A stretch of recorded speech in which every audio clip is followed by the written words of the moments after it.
السلام علیکم ورحمۃ اللہ وبرکاتہ۔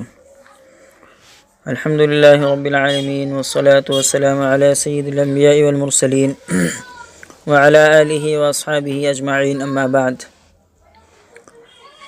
قال اللہ تبارک وتعالی فاعوذ باللہ من الشیطان الرجیم، بسم اللہ الرحمن الرحیم۔ الذین ينقضون عہد اللہ من بعد میثاقہ، صدق اللہ العظیم۔ اللہم صلی علی سیدنا مولانا محمد مبارک وسلم، اللہم صلی علی سیدنا مولانا محمد مبارک وسلم، اللہم صلی علی سیدنا مولانا محمد مبارک وسلم۔ سورہ بقرہ آیت نمبر 27 چل رہی ہے۔ فرمایا اللہ تعالیٰ نے الذین ينقضون عہد اللہ من بعد میثاقہ وَيَقْطَعُونَ مَا أَمَرَ اللَّهُ بِهِ أَن يُوصَلَ وَيُفْسِدُونَ فِي الْأَرْضِ أُولَٰئِكَ هُمُ الْخَاسِرُونَ۔ لوگ اللہ تعالیٰ سے اپنے اقرار کو پختہ ہو جانے کے بعد توڑتے ہیں، اور جس چیز کو اللہ تعالیٰ نے جوڑے رکھنے کا حکم دیا تھا اسے توڑتے ہیں اور زمین میں فساد پھیلاتے ہیں۔ یہی لوگ نقصان پانے والے ہیں۔ تفسیر یہ ہے کہ اللہ تعالیٰ نے دنیا میں بھیجنے سے پہلے تمام انسانوں کی روحوں کو جمع کر کے پوچھا تھا کہ کیا میں تمہارا رب نہیں ہوں؟ سب نے اقرار کیا تھا کہ ہاں تو ہمارا رب ہے۔ تو اللہ تعالیٰ نے فرمایا کہ میں اس اقرار پر زمین و آسمان کو گواہ کرتا ہوں، اور اس اقرار کو یاد دلانے کے لیے اپنے پیغمبر بھیجتا رہوں گا۔ تو حضرت ابی بن کعب رضی اللہ عنہ سے روایت ہے کہ یہاں عہد اللہ سے یہی اقرار مراد ہے جو عالم ارواح میں ہوا تھا۔ تو پچھلے آیت کے اندر یہ مضمون چل رہا ہے کہ فاسق اور نافرمان لوگ گمراہی کا شکار ہوتے ہیں۔ اب ان کی اس گمراہی کے سبب بیان کیے جا رہے ہیں۔ وہ سبب کیا ہے کہ وہ اللہ تعالیٰ کے ساتھ جو اقرار کر چکے ہیں اسے توڑ دیتے ہیں۔ فاسق گنہگار، فاسق کا مطلب کھلم کھلا گناہ کرنے والا، اس کو بولتے ہیں فاسق۔ تو فاسق ہر اس رشتے اور تعلق کو کاٹ دیتا ہے جس کے جوڑے رکھنے کا اللہ تعالیٰ نے حکم دیا ہے۔ مطلب یہ ہے کہ آدمی کو چاہیے کہ اللہ تعالیٰ کے اور بندوں کے سارے حق جو ان رشتوں کی وجہ سے اس پر لازم ہوتے ہیں پورے ادا کریں، لیکن فاسق آدمی اللہ تعالیٰ اور اس کے بندوں کے حق مارتا ہے۔ فاسق آدمی ملک میں فساد پھیلاتا ہے، وہ اپنے برے عملوں سے دنیا کے امن میں خرابی پیدا کرتا ہے۔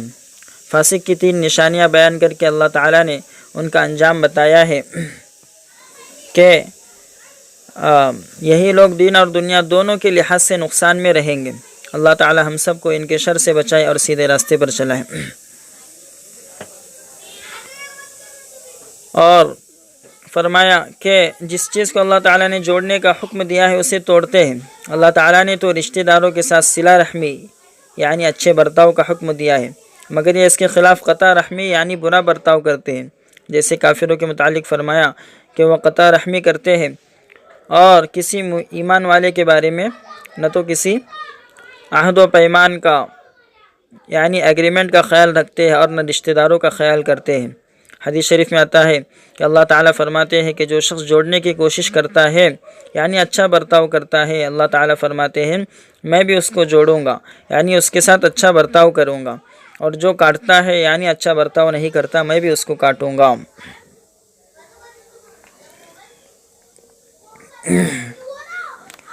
تو ان آیت سے معلوم ہوتا ہے کہ وعدہ خلافی کرنا، ینقضون عہد اللہ یعنی وعدہ خلافی کرنا، یہ بڑا گناہ ہے۔ وعدہ خلافی کا نتیجہ یہ بھی ہو سکتا ہے کہ ہر قسم کی نیکی سے محرومی، اور اسی طرح جن تعلقات کو قائم رکھنے کا اللہ تعالیٰ نے حکم دیا ہے ان کا قائم رکھنا ضروری ہے اور توڑنا حرام ہے۔ پھر فرمایا اللہ تعالیٰ کا انکار کیسے؟ کیف تکفرون باللہ وکنتم امواتا فاحیاکم ثم یمیتکم ثم یحییکم ثم الیہ ترجعون۔ تم کس طرح اللہ تعالیٰ کے ساتھ کفر کرتے ہو حالانکہ تم بے جان تھے، پھر تمہیں زندگی بخشی، پھر تمہیں مارے گا، پھر تمہیں زندگی بخشے گا، پھر تم اسی کی طرف لوٹائے جاؤں گے۔ تفسیر یہ ہے کہ اللہ کے پیغمبر دنیا کی تمام قوموں کے پاس آئے ان سب کا پیغام ایک تھا کہ اللہ تعالیٰ ایک ہے اور وہی سب کا رب اور وہی سب کا معبود ہے، زندگی اور موت اسی کے ہاتھ میں ہے۔ یہ بات بھی خوب سمجھ لیجئے کہ ایک وقت ایسا تھا جب انسان کا نام و نشان تک نہ تھا، اس نے انسان کو زندگی بخشی، سالہ سال تک انسان نے یہاں زندگی گزاری، اس کی پیدا کی ہوئی چیزوں سے فائدہ اٹھایا۔ پھر ایک وقت ایسا بھی آئے گا جب وہ تمام انسان جو اس وقت زندہ ہوں گے ختم ہو جائیں گے، اس کے بعد اللہ تعالیٰ کے حکم سے یہ انسان اور ان سے پہلے کے مرے ہوئے سبھی زندہ ہو جائیں گے، پھر سب کے سب اللہ تعالیٰ کے سامنے پیش ہوں گے۔ تو زندگی اور موت کا اختیار صرف اللہ تعالیٰ کے ہاتھ میں ہے۔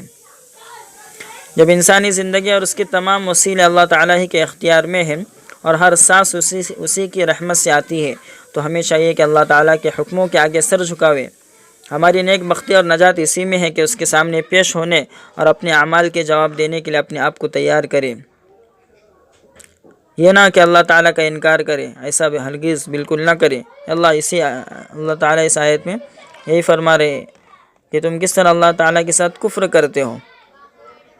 پھر فرمایا اللہ کی قدرت کی نشانیاں بیان فرمائی، هو الذي خلق لكم ما في الأرض جميعا ثم استوى إلى السماء فسواهن 7 سماوات وهو بكل شيء عليم۔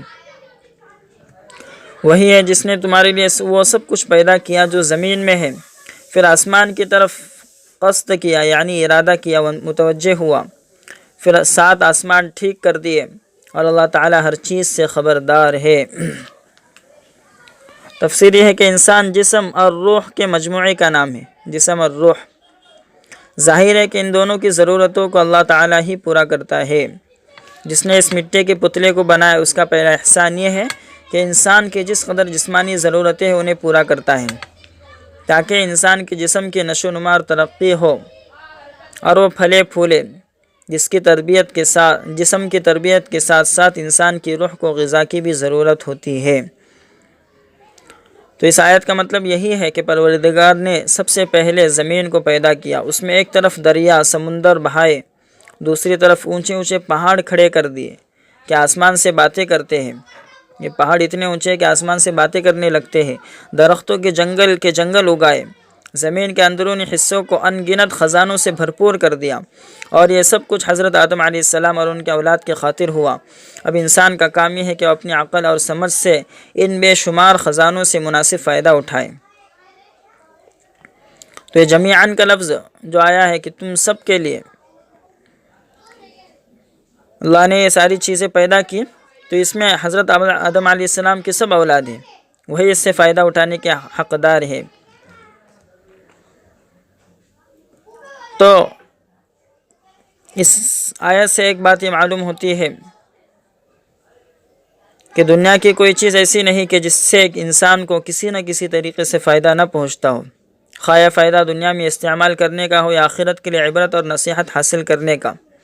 بہت سی چیزوں کا فائدہ تو انسان محسوس کرتا ہے، اس کی غذا یا دوا استعمال کرتے ہیں، اور بہت سی چیزیں ایسی ہیں کہ انسان کو ان سے فائدہ پہنچتا ہے مگر اس کو خبر بھی نہیں ہوتی۔ یہاں تک کہ جو چیزیں انسان کے لیے نقصان دینے والی سمجھی جاتی ہیں، جیسے زہریلی چیزیں، زہریلے جانور وغیرہ، غور کرے تو وہ کسی نہ کسی حیثیت سے انسان کے لیے نفع دینے والی بھی ہوتی ہے۔ جو چیزیں ایک طرح سے انسان کے لیے حرام ہیں، دوسری کسی طرح اور حیثیت سے ان کا نفع بھی انسان کو پہنچتا ہے۔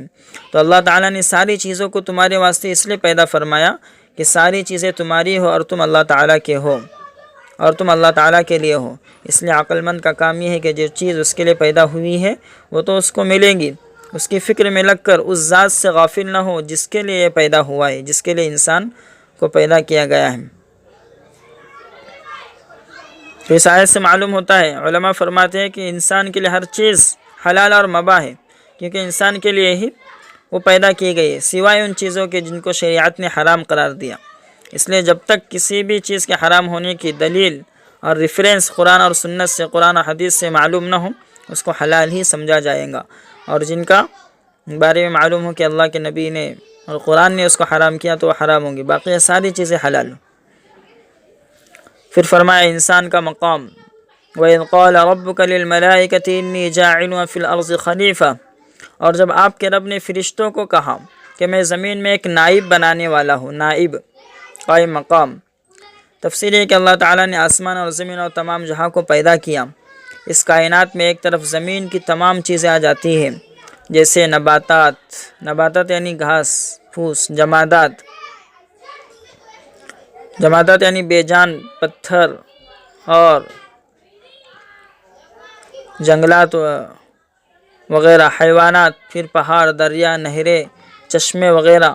دوسری طرف آسمانوں کو بھی لیجیے اور ان تمام چیزوں کو شامل کیجیے جو ان 7 آسمانوں کے اندر پیدا کی گئی ہے، جیسے سورج، چاند، ستارے وغیرہ۔ اللہ تعالیٰ خوب جانتا ہے کہ زمین و آسمان کی تمام چیزوں کے پیدا کرنے میں کیا حکمت ہے۔ اس آیت میں اور اس کے بعد کی آیت میں ان سوالات کا جواب بیان ہوا ہے کہ حضرت آدم علیہ السلام کی پیدائش کی ہوئی، اس مٹی کے پتلے کو کس غرض کے لیے، کس مقصد کے لیے بنایا گیا اور اس کے بنانے کا مقصد کیا ہے۔ جب اللہ تعالیٰ نے زمین، آسمان اور ان کے درمیان کی تمام چیزوں کو بنایا، چاند، سورج، ستارے، دریا اور پہاڑ اپنے اپنے کام پر لگ گئے، تو اللہ تبارک و تعالیٰ نے فرشتوں سے خطاب فرمایا، فرشتوں سے کہا کہ اب وقت آ گیا ہے کہ جس کے لیے یہ چیزیں بنائی گئی ہیں وہ بھی سامنے آ جائے۔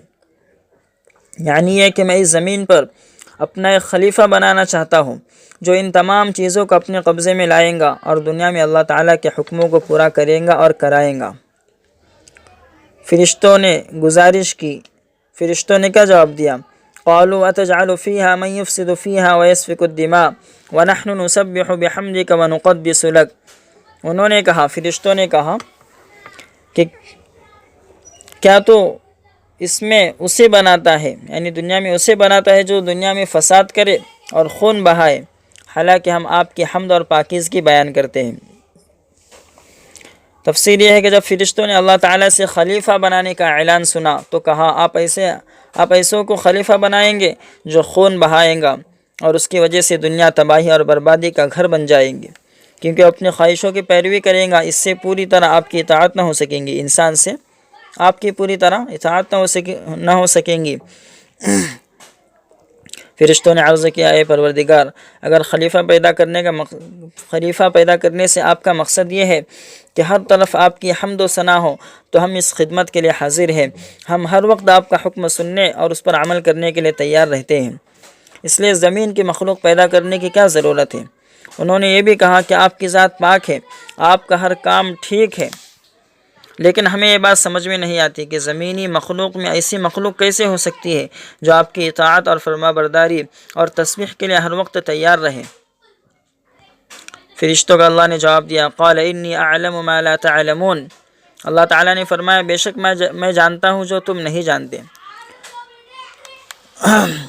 تفسیر یہ ہے کہ جب اللہ تعالیٰ نے اپنی نورانی مخلوق فرشتوں کے سامنے اس خیال کا اظہار فرمایا کہ میں اس زمین میں اپنا ایک نائب مقرر کرنا چاہتا ہوں، تو فرشتوں نے اپنے خیال میں خلیفہ کا ایک تصور قائم کیا اور یہ سمجھے کہ جو ان مختلف چیزوں سے بنایا گیا ہے وہ جب دنیا میں آئے گا تو لازمی طور پر سب طرف فساد پھیلائے گا، بد امنی کرے گا، آپس میں لڑے گا، جھگڑے گا، اپنے بھائیوں کا خون بہائے گا اور لوٹ مار مچائے گا۔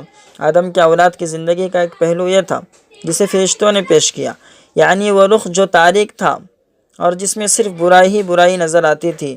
فرشتوں کے سامنے ہونے والے خلیفہ کا ایک پہلو یہ تھا جو اس میں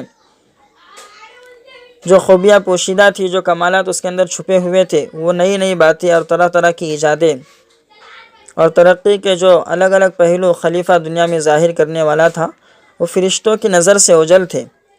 یعنی فرشتے انسان کے اندر کی برائیوں کو بتلا رہے تھے، حالانکہ انسان کے اندر کی اچھائیوں کو وہ جانتے نہیں تھے۔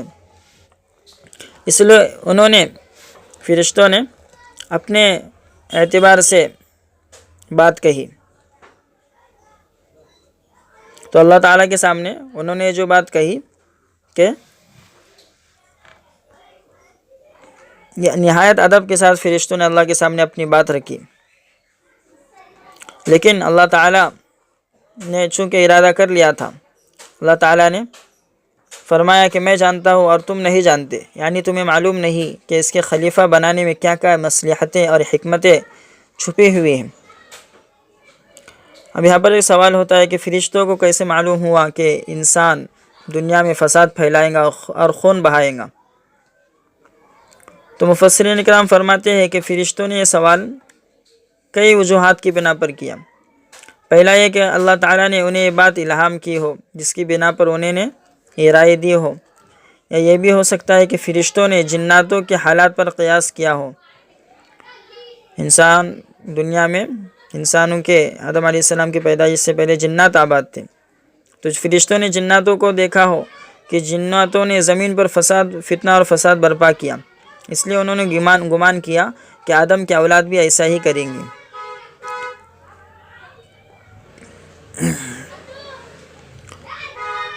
تو یہ فرشتوں کا یہ گمان جنات کے حالات کی بنا پر تھا کہ جنات نے دنیا میں رہ کر فساد مچایا تھا، اس لیے وہ چاہ رہے تھے کہ زمینی مخلوق وہ فساد پھیلائیں گی، امن کو خراب کریں گی، اس لیے ان کو سوال ہوا اور اللہ تعالیٰ سے انہوں نے اپنی بات رکھ دی ادب کے دائرے میں۔ لیکن اللہ تعالیٰ نے آدم علیہ السلام اور فرشتوں کے درمیان میں ایک مناظرہ، ایک مقابلہ رکھوایا۔ فرمایا وَعَلَّمَ آدَمَ الْأَسْمَاءَ كُلَّهَا، اور اس نے آدم کو سب چیزوں کے نام سکھلا دیے۔ تفصیل یہ کہ اللہ تعالیٰ کے علم کے مطابق جس مخلوق کو زمین پر خلیفہ بننا تھا، اس کے ظاہر ہونے کا جب وقت آیا تو اس کے مناسب سارے سامان مہیا ہو گئے، پھر وہ وجود میں آیا اور اس کا نام آدم رکھا گیا۔ آپ جانتے ہیں کہ اللہ تعالیٰ کے ایک مخلوق فرشتے ہیں جو نور سے پیدا کیے گئے ہیں، ان کا سارا وقت اللہ تعالیٰ کی اطاعت اور فرما برداری میں کٹتا ہے، اور یہی ان کی سب سے بڑی خوبی ہے۔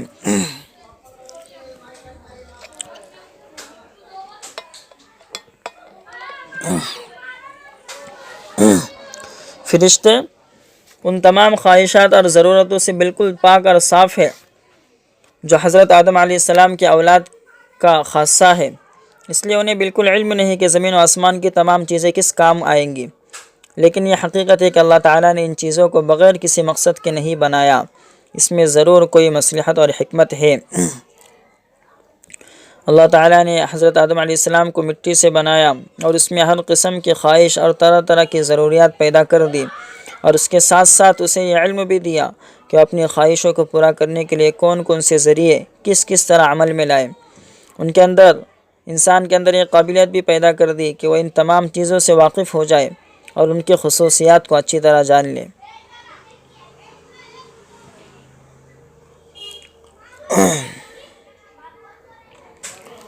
تو مختلف وقتوں میں حضرت آدم علیہ السلام کو مختلف حادثوں اور تبدیلیوں سے دوچار ہونا پڑے گا۔ جتنے بھی پیدا ہونے والے حالات اور واقعات ہیں ان کا سامنا کرنا پڑے گا، ان سے اچھی طرح نپٹنا اور کامیابی کے ساتھ اپنی راستہ نکال لینا، یہ سب کچھ حضرت آدم علیہ السلام کی فطرت میں رکھ دیا گیا۔ ہر طرح کی مشکلوں سے مقابلہ کرنے کے لیے ہر ضروری چیز کا نام اور اس کی خوبی سے اور اس کے اندر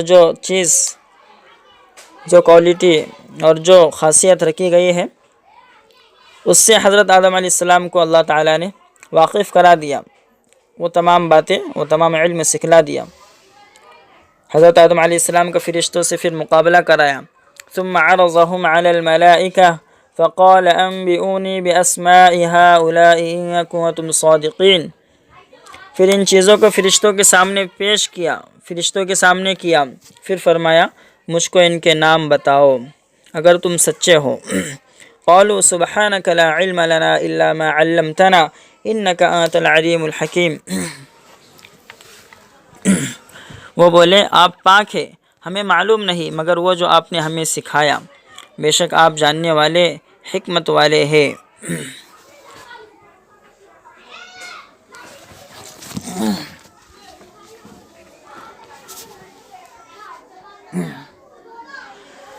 تفسیر یہ ہے کہ یہ بتایا جا چکا ہے کہ فرشتے صرف اسی قدر جانتے ہیں جس قدر انہیں علم دیا گیا ہے۔ جن چیزوں کی انہیں ضرورت نہیں وہ نہ تو ان کی نسبت کچھ جانتے ہیں اور نہ اس کے بارے میں جاننے کی کچھ کوشش کر سکتے ہیں۔ اس لیے آدم علیہ السلام کو تمام چیزوں کے نام بتانے کے بعد اللہ تبارک و تعالیٰ نے ان چیزوں کو فرشتوں کے سامنے پیش کیا، شکلیں دکھائی اور انہیں حکم دیا کہ اگر تم سچے ہو تو بتاؤ کہ ان چیزوں کے نام کیا ہیں۔ فرشتے ایک پاک مخلوق ہے، انہیں خدا کی عبادت کے سوا کوئی کام ہی نہیں، وہ ان کے نام کیسے بتاتے؟ کہنے لگے ہمیں تو بس اسی قدر معلوم ہے، اتنا ہی معلوم ہے جتنا آپ ہمیں بتا چکے ہیں، اس کے علاوہ ہم کچھ نہیں جانتے۔ رہی یہ چیزیں تو ان کے بارے میں ہم صرف اس قدر کہہ سکتے ہیں کہ ان کے پیدا کرنے میں کوئی حکمت اور فائدہ ضرور ہے، کیونکہ آپ کا کوئی کام حکمت سے خالی نہیں ہوتا۔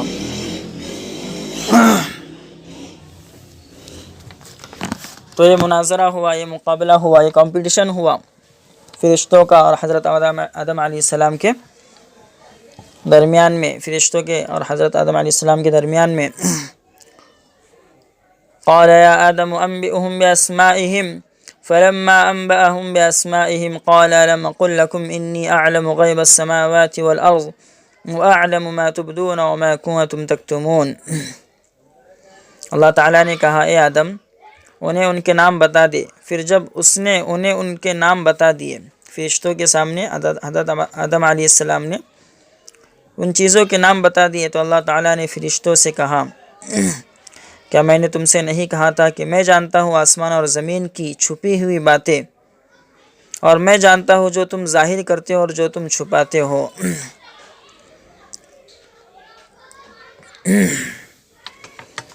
تو یہ حضرت آدم علیہ السلام کی خلافت کا واقعہ بیان ہو رہا ہے۔ اللہ تعالیٰ نے جب فرشتوں کے سامنے آدم علیہ السلام کی خلافت کا اعلان فرمایا تو انہوں نے پہلے تو یہ عرض کیا کہ ہم آپ کی حمد و ثنا اور بزرگی اور پاکیزگی کا ہر دم اقرار کرتے ہیں، یعنی اگر آپ کو صرف حمد و ثنا چاہیے تو یہ کام ہم انجام دے رہے ہیں۔ پھر فرشتوں نے اس خدشے کا اظہار کیا، اس ڈر کا اظہار کیا کہ آدم علیہ السلام کے اولاد دنیا میں خون ریزی کریں گے۔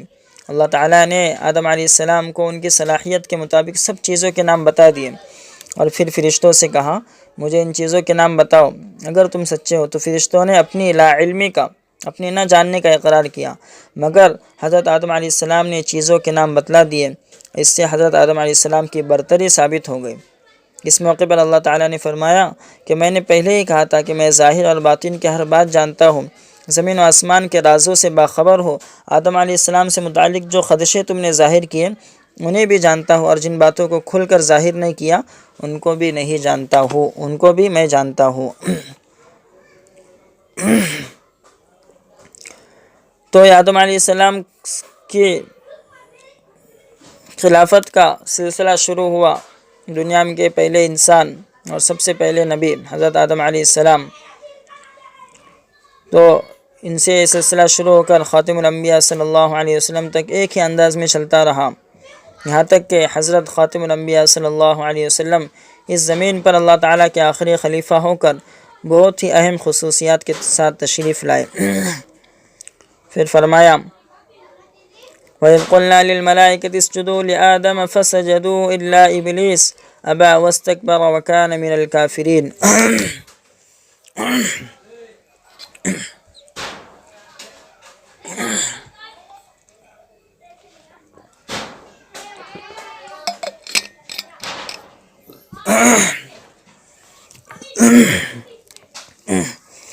اور جب ہم نے فرشتوں سے کہا کہ آدم علیہ السلام کے سامنے سجدہ کرو، بس انہوں نے سجدہ کیا، مگر ابلیس نے سجدہ کرنے سے انکار کیا اور تکبر کیا، اور وہ کافروں میں سے ہو گیا۔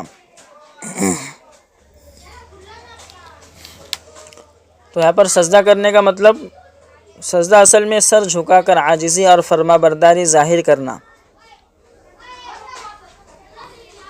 تو سجدہ کرنا، لیکن شریعت کے اندر سجدے کا مطلب زمین پر پیشانی رکھنا، پیشانی ٹکانا۔ تو سجدہ انتہائی تعظیم کا نشان ہے، اس لیے شریعت نے اللہ تعالیٰ کے سوا کسی اور کے لیے حرام کر دیا ہے۔ حضرت آدم علیہ السلام کو سجدہ کرنے سے مراد یہ ہے کہ فرشتے ان کی بزرگی اور برتری ماننے کے لیے ان کے آگے اپنے سر تعظیم کے طور پر جھکا دیں۔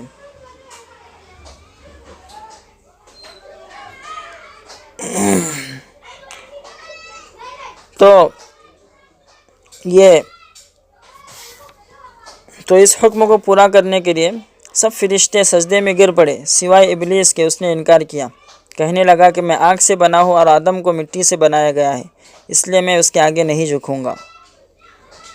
اللہ تعالیٰ کے حکم کا انکار کرنے سے ابلیس کافر ہو گیا اور اللہ تعالیٰ کی رحمت سے محروم ہو گیا، اسے اللہ تعالیٰ کی نزدیکی حاصل نہ رہی اور وہ لعنت میں گرفتار ہوا، اور ابلیس شیطان جنت عذاب کا حقدار قرار پایا۔ تو سجدہ دو طرح کا ہوتا ہے، ایک عبادت کے لیے اور ایک تعظیم کے لیے۔ جو سجدہ فرشتوں نے آدم علیہ السلام کے روبرو کیا، سامنے کیا، یہ سجدہ تعظیمی تھا، یہ سجدہ عبادت نہیں تھا، جو ہر شریعت میں اللہ تعالیٰ کے سوا کسی کے لیے بھی جائز نہیں، یعنی عبادت کے طور پر جو سجدہ ہے یہ کسی بھی شریعت میں جائز نہیں تھا، تو یہ سجدہ تعظیمی تھا۔ تو عبادت اور تعظیم کا سجدہ، رسپیکٹ کا سجدہ اور عبادت کا سجدہ، اس کے درمیان میں جو فرق ہے وہ صرف نیت سے ہی ممکن ہے۔ اگر سجدے کے وقت نیت یہ ہے کہ یہ وہی سجدہ ہے جو اللہ تعالیٰ کے سامنے کیا جاتا ہے، تو پھر ایسا سجدہ غیر اللہ کے سامنے یعنی اللہ کے علاوہ کے سامنے کفر اور شرک ہوگا۔ اور اگر سجدہ محض تعظیم اور تکریم کے لیے ہے تو یہ پہلی امتوں میں جائز تھا، یعنی رسپیکٹ کے لیے سجدہ، جیسے یعقوب علیہ السلام کے بیٹوں کا یوسف علیہ السلام کو سجدہ کرنا یا فرشتوں کا آدم علیہ السلام کو سجدہ کرنا، تو یہ تعظیم کا سجدہ پچھلی شریعتوں میں جائز تھا، لیکن ہماری شریعت میں ہر قسم کا سجدہ ناجائز ہے، خواہ وہ سجدہ تعظیم کے لیے، تعظیم یعنی اکرام کے لیے، بڑا ادب کے لیے ہو، یا عبادت کے لیے ہو، اللہ تعالیٰ کے علاوہ کسی غیر کے سامنے سجدہ کرنا منع ہے۔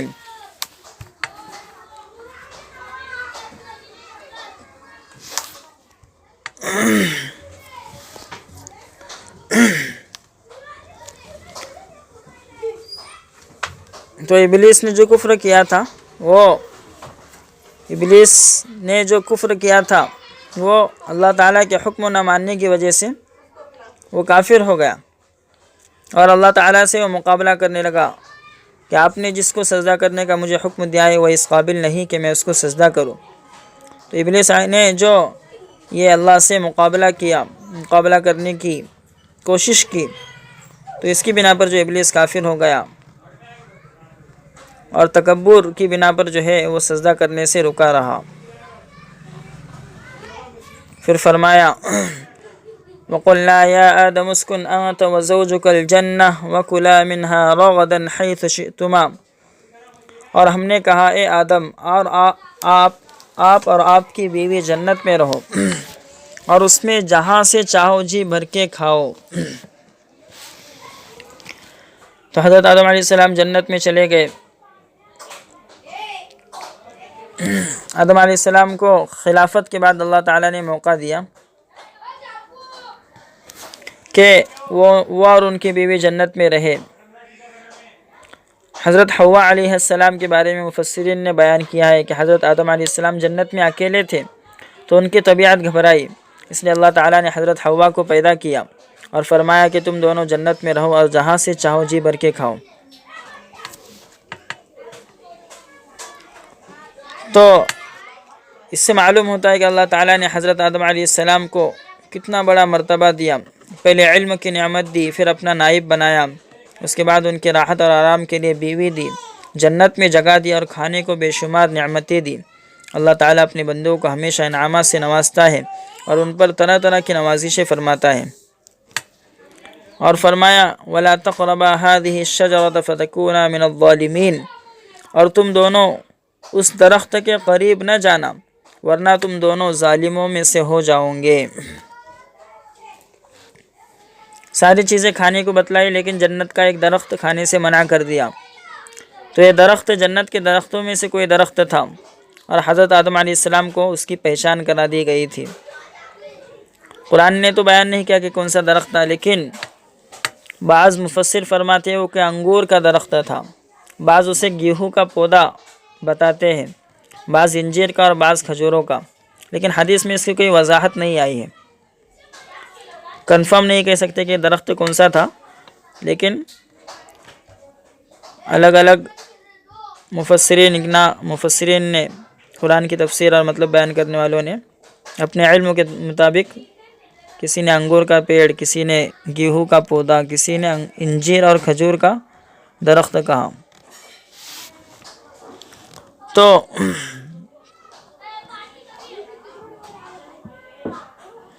اللہ نے درخت کے قریب بھی نہ جانے کا حکم دیا۔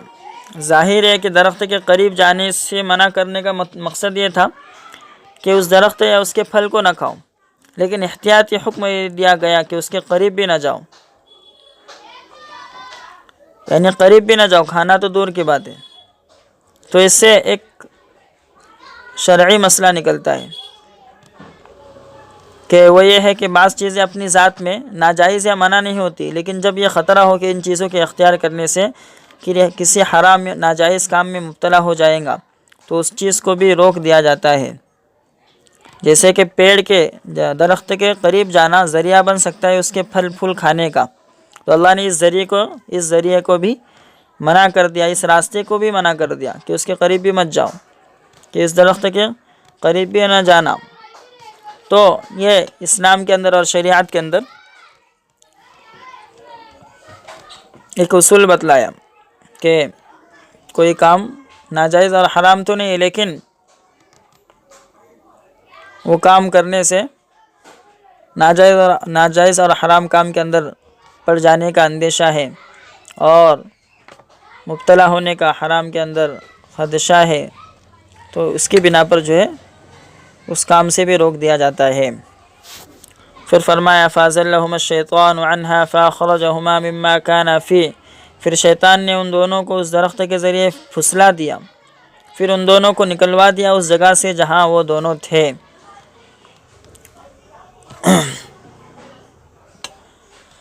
ہاں، شیطان نے حضرت آدم علیہ السلام کو سجدہ نہیں کیا تھا اور اس وجہ سے شیطان کو مردود قرار دے دیا گیا تھا، اس لیے وہ حسد کے طور پر ان کا دشمن بن گیا۔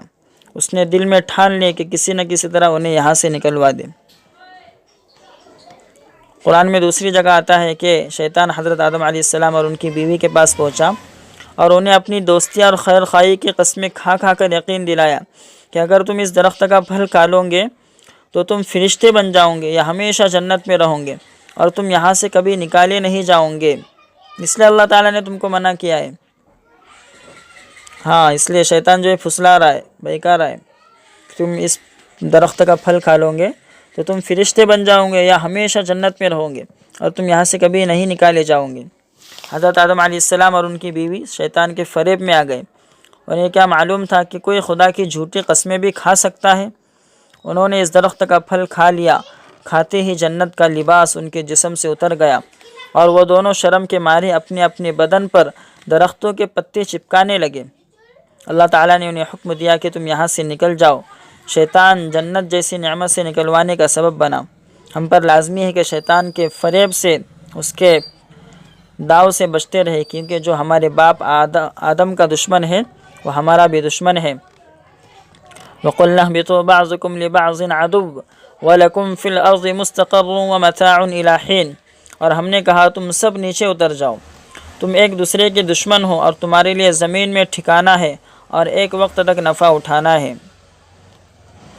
تو جب حضرت آدم علیہ السلام نے شیطان کے بہکاوے کی وجہ سے بھول کر اس درخت کا پھل کھا لیا جس کے کھانے سے اللہ نے منع فرمایا تھا، تو اللہ تعالیٰ نے فرمایا کہ جنت سے زمین پر اتر جاؤ۔ اور دنیا میں کچھ لوگ صلح و صفائی کے ساتھ نہیں رہیں گے بلکہ آپس میں لڑے جھگڑیں گے، وہاں اپنی موت تک رہنا ہوگا۔ اس مدت میں وہاں محنت اور مشقت کر کے زمین کی چیزوں سے فائدہ اٹھاؤں گے اور کھانے پینے کا سامان اکٹھا کروں گے۔ تو اس آیت سے معلوم ہوتا ہے کہ شیطان انسان کا دشمن ہے اور وہ اسے ہر طریقے سے دھوکہ اور فریب دینے کی کوشش کرتا ہے۔ دنیا میں انسان کا قیام عارضی ہے۔ فرمایا اللہ تعالیٰ نے ایک وقت تک دنیا میں نفع اٹھانا ہے، تو دنیا کے اندر رہنا ایک عارضی ٹیمپراری ہے، اور اس کی حقیقت ایک سرائے کے مانند ہے۔ سرایہ یعنی مسافر خانہ، جہاں پر مسافر آرام کے لیے رکتے ہیں۔ تو دنیا کی حقیقت ایک مسافر خانے کی ویٹنگ روم کی طرح ہے، اس لیے دنیا کو صرف تھوڑی مدت ٹھہرنے کی جگہ سمجھنا چاہیے اور دنیا کو ہمیشہ کا گھر سمجھ کر اللہ تعالیٰ کو نہ بھول جانا چاہیے۔ تو اس آیت کے اندر ایک مسئلہ یہ ہے کہ حضرت آدم علیہ السلام کو جس پیڑ کے کھانے سے منع کیا گیا تھا اس کے باوجود حضرت آدم علیہ السلام نے اس درخت سے کھا لیا، تو ظاہری اعتبار سے گناہ ہے۔ حالانکہ پیغمبر گناہ سے معصوم ہوتے ان سے گناہ ہوتا ہی نہیں، یہ ہمارا عقیدہ ہے۔ لیکن تحقیق یہ ہے کہ پیغمبروں کی عصمت، بے گناہی عصمت یعنی بے گناہی عقلاً اور نقلاً ثابت ہے۔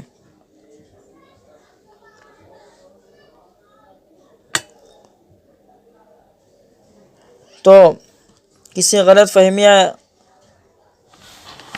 پیغمبروں سے کسی غلط فہمی یا بھول کی وجہ سے وہ کام ہو جاتا ہے۔ کوئی پیغمبر جان بوجھ کر اللہ تعالیٰ کے کسی حکم کے خلاف عمل نہیں کرتا۔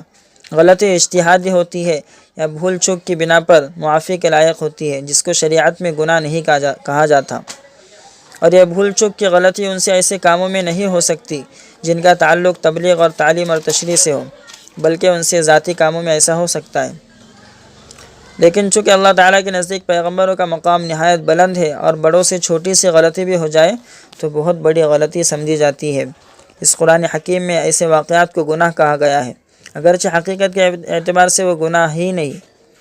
بہرحال جان بوجھ کر حضرت آدم علیہ السلام سے نافرمانی نہیں ہوئی، بلکہ ان سے بھول ہو گئی جو در حقیقت گناہ نہیں۔ آدم علیہ السلام سے نافرمانی نہیں ہوئی بلکہ ان سے بھول ہو گئی جو در حقیقت گناہ نہیں۔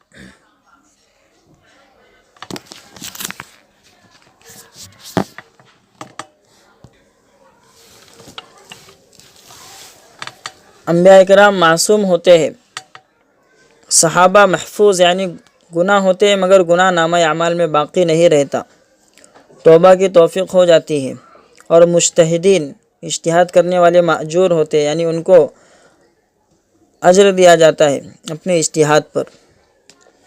یہ ہمارا عقیدہ ہے۔ آدم علیہ السلام بھول گئے اور بھول پر گناہ نہیں ہوتا۔ نبی اور امتی کے بھول جانے میں فرق ہے۔ امتی کے ذمے کئی کام ہیں اور نبی کے ذمے ایک کام، اور آدم علیہ السلام جنت میں ہونے کی وجہ سے صرف لا تقربا هذه الشجرہ یعنی اس درخت کے اس پیڑ کے قریب بھی نہ جانا ان کو یاد رکھنا تھا، مگر وہ بھول گئے، اس لیے ڈانٹ پڑی اور گناہ بھی نہیں۔ اور جس کے ذمے کئی کام ہو اور ایک بھول جائے اس پر گناہ بھی نہیں اور ڈانٹ بھی نہیں۔ تو پھسل جانے کی دو قسمیں ہیں، دو طرح سے شیطان کے بہکاوے اور پھسلانے شیطان کے بہکاوے میں آیا جا سکتا ہے۔ ایک تو ہے ذلت بالارادہ، دوسرا ذلت بالفعل۔ آدم علیہ السلام کا شیطان کے بہکاوے میں آنا دوسری قسم تھی کہ ان کا کوئی ارادہ نہیں تھا، بھول تھی۔ تو اس آیت میں اضلہم الشیطان فرمایا کہ شیطان نے ان کو بہلایا، پھسلایا۔ تو آدم علیہ السلام سے جو یہ بھول ہو گئی، لیکن بھول ہونے کی بنا پر جو ہے اس کو گناہ نہیں کہا گیا، بلکہ جو اگرچہ گناہ نہیں ہے لیکن ان کے مقام اور مرتبے کی وجہ سے ان کی طرف نسبت کی گئی کہ وَلَا تَقْرَبَا هَذِهِ الشَّجَرَةَ فَتَكُونَا مِنَ الظَّالِمِينَ کہ وہ دونوں ظالمین میں سے ہو گئے، لیکن مقام اور مرتبے کی وجہ سے۔ خیر، خلاصہ یہ ہے کہ آدم علیہ السلام سے بھول ہو گئی، اور نبی جو ہے جان بوجھ کر کوئی گناہ نہیں کرتا، سارے نبی گناہوں سے محفوظ ہوتے ہیں۔ انبیاء کی عصمت کا مسئلہ کہ بے گناہی کا جو مسئلہ ہے نبیوں کی وہ نہایت مضبوط ہے۔ پھر حضرت آدم علیہ السلام کو اپنی بھول پر ندامت اور افسوس ہوا، احساس ہوا۔ فَتَلَقَّى آدَمُ مِن رَبِّهِ كَلِمَاتٍ فَتَابَ عَلَيْهِ إِنَّهُ هُوَ التَّوَّابُ الرَّحِيمُ۔ پھر آدم نے اپنے رب سے چند الفاظ سیکھ لیے، آدم نے اپنے رب سے چند الفاظ سیکھ لیے۔